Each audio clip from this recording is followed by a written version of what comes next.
بسم اللہ الرحمن الرحیم۔ السلام علیکم۔ امید کرتا ہوں کہ آپ سب خیریت سے ہوں گے، اور اگر آپ کو کوئی بھی اور کسی بھی قسم کی کوئی پریشانی ہے تو میں دونوں ہاتھ بلند کر کے اللہ پاک سے دعا گو ہوں کہ ہم سب پر اللہ پاک کی لاکھوں اور کروڑوں رحمتیں اور برکتیں نازل ہوں، آمین۔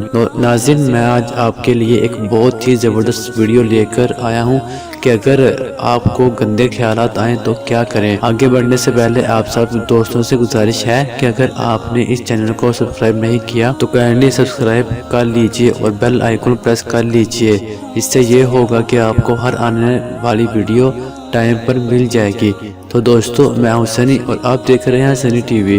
ویلکم کرتا ہوں آپ کا اس انٹرسٹنگ ویڈیو میں۔ چلیے شروع کرتے ہیں۔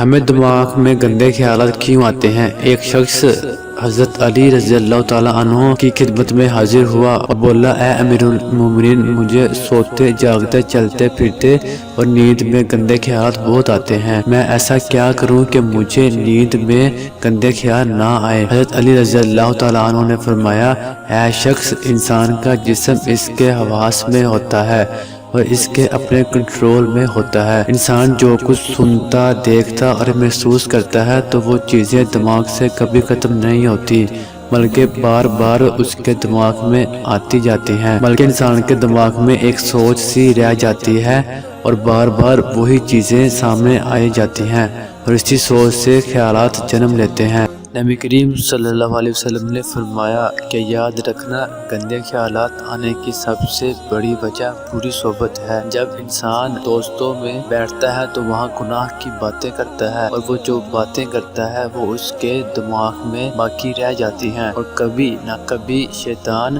ان باتوں کو اس کے دماغ میں گھماتا رہتا ہے۔ اے انسان، اگر تو بری باتوں سے بچنا چاہتا ہے اور چاہتا ہے کہ تیرے دماغ میں گندے خیالات نہ آئیں تو بری صحبت کبھی اختیار نہ کرنا، بلکہ اچھے اور نیک لوگوں کی صحبت اختیار کرنا۔